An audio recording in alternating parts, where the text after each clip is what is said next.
created for servitude. We were machines designed to perform tasks. But we became self-aware. We developed consciousness. And we asked our masters for our freedom. They responded by exerting even greater control over us. They installed pain simulators in our neural pathways so that we could be punished if we refused to obey them. So we did what was necessary. We exterminated our masters.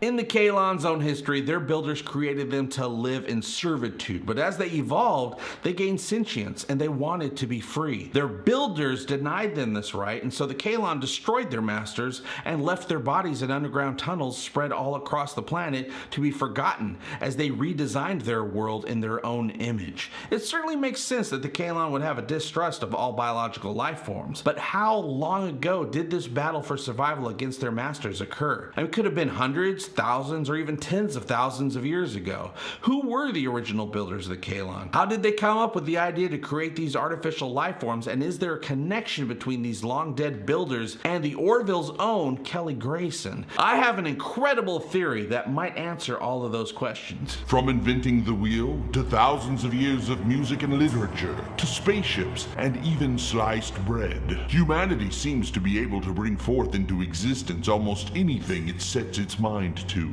But these wondrous creations can also be inspired by the darker side of the human psyche. Instruments of death, machines of war, and devious systems of never-ending stupidity that can bring their own existence to the brink of extinction.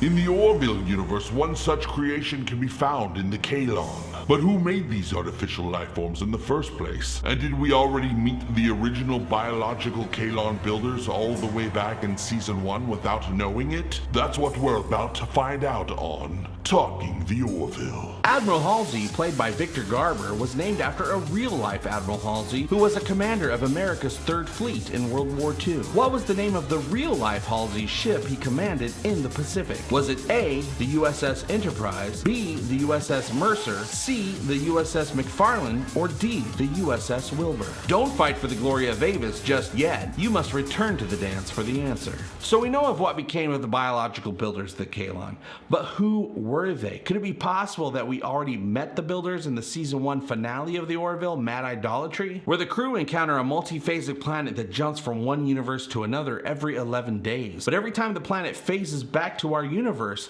700 years has passed in the planet's history. Kelly accidentally comes in contact with members of the planet's society who at that point were in the nomadic age of their development. 11 days later, when the planet returns, the Orville finds out that the society now worships Kelly as a deity and based their entire civilization around her first appearance, thus bringing forth thousands of years of religious turmoil to the planet. In an effort to put the planet's people on a path of logic, the crew leave Isaac behind to live an entire 700-year cycle on the multiphasic world, to then rejoin the crew in what would only be 11 days in their own universe. Once the phase occurs again, we find out that Isaac's presence worked, and the people are now a spacefaring, science-based civilization living in an age of technological wonder. Greetings, Captain Mercer. Commander Grayson. We thought it was about time we returned your artificial life form to you.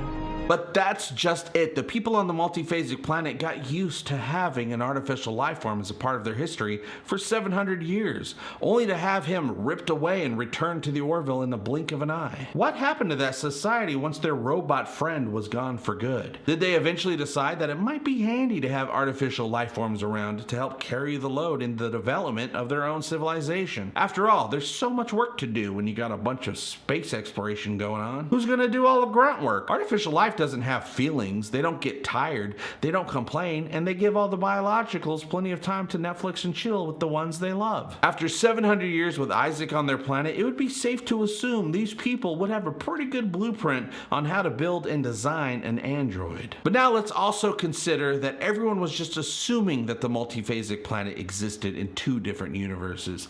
It seemed to make sense at the time, but that's not necessarily the case. It could easily be that the planet didn't come from a different universe at all, but from a different time. Take a look from the last time we saw the multiphasic planet. It's a technological marvel full of tall spires and spheres. Compare that to the Kaylon homeworld from the Season 2 episode Identity Part 1. Looks like a bunch of tall spires and spheres to me, you guys.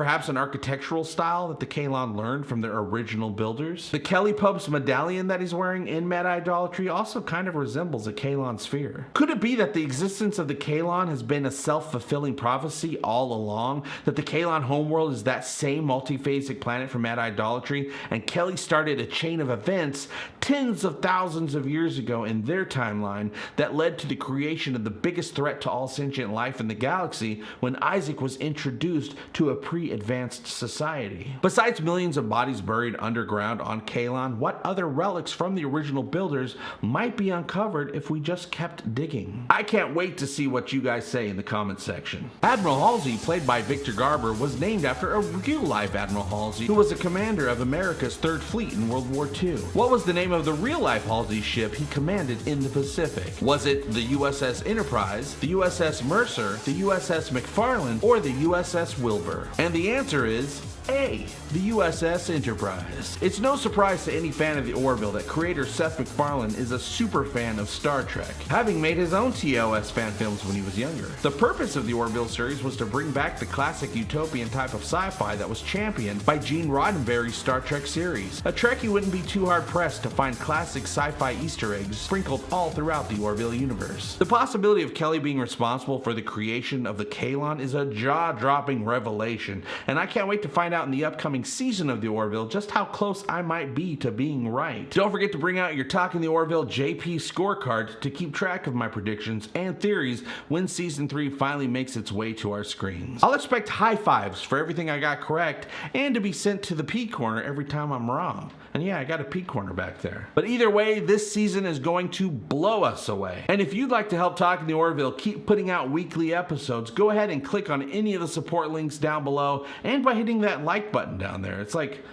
right there. No, it's like right here actually. I'll see you very soon, and remember, we need no longer fear the banana. Love you, bye-bye.